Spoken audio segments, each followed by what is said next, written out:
What up, YouTube? Topaz Jace back for another review. And I guess I gotta do this Nicki Minaj Barbiana joint, man. Like, I definitely had other things I wanted to touch on today. But when this went viral as quickly as it did, because I guess everything that Nicki Minaj drops goes viral, you kinda gotta talk about it, man. So, let's go ahead and touch on it, as this is another one of her quote-unquote freestyle tracks where she's just hopping on different instrumentals. And this one was on Blueface's Tatiana instrumental, man. And one of my key issues on why I dislike, like, especially notable MCs hopping on instrumentals, man, is because it gives folks hope. See, too many people look at the game in a wrong manner, you feel me? Like, people will look at, okay, a whole bunch of individual acts are gaining notoriety because they're jacking for beats, and just so happened that a song that they went on ahead and jacked for went viral and all of that stuff, dude. Not realizing the truth behind it. Like, they think that, okay, if these people are doing that, I can be a much better rapper than them on their own stuff and become poppin' myself. And that's not how this works. I mean, yes, when you look at individual acts like Blueface, especially on that Tatiana joint, man, you can see the flaws in his skill set. He's not good with the flow, lyrics, delivery. He's really not that good of an MC. So people think that this is an opportunity, but it's really not.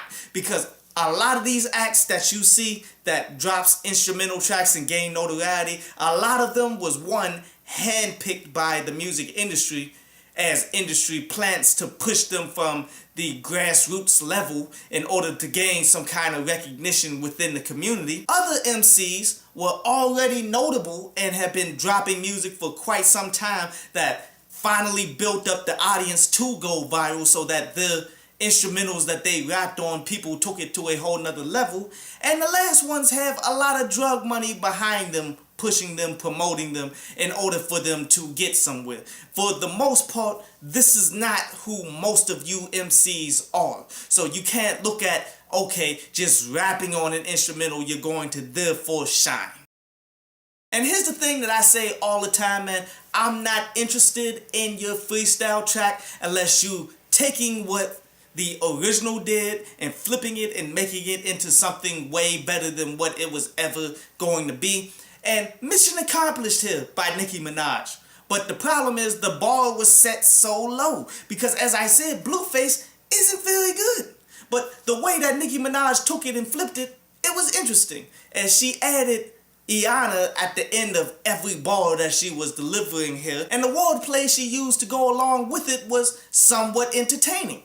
Like how she said, she's still winning Pacquiao. For those of you who don't know, she's talking about Pacquiao after he defeated Broner or whatever, still winning at an advanced age and all of that stuff, as Pacquiao is doing. She's drawing comparisons. But then she's saying, I'm jacking everybody's beats. The next one up is Ariana, where she's all but telling us that the next freestyle joint that she's going to do is probably going to be to that Ariana Grande, where she quote-unquote jacked 2 Chainz's whole style on it, but then put him on the remix. But what's dope about that is how she continues on with the whole Iana scheme or whatever, but yet she's starting to tie in specific names that end with that. Just like how she did her flow is tailor-made, just like Tiana, is a shout out to Tiana Taylor right there, man. And it's slick. I mean, it's entertaining. It's far more lyrical than anything that Blueface will probably ever do in his career. How she played with it was unique and dope. This is honestly the best of all of the joints that she's released so far.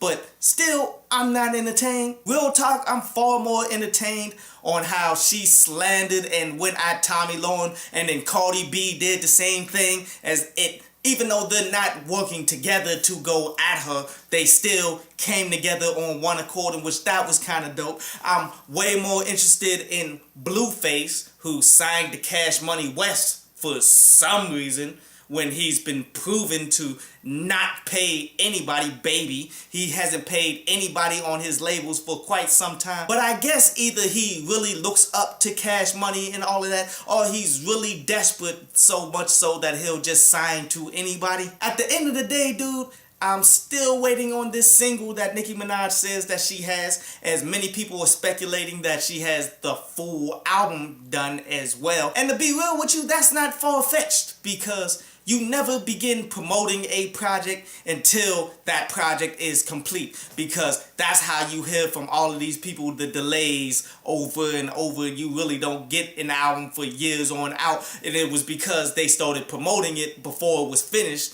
and then as they was trying to complete it, they didn't like it. They went back and scrapped it and went back and did some other things, and then they ultimately put the pressure on themselves and then rush it out. Just like how Dr. Dre did the Compton album instead of following through and making Detox the best way that he could. So I wouldn't be shocked if the album is done, but yet still waiting on something good. I hope you enjoyed the show. You can follow me at Twitter up there, and you can go to downloadpads.com, that's down there, to read today's article.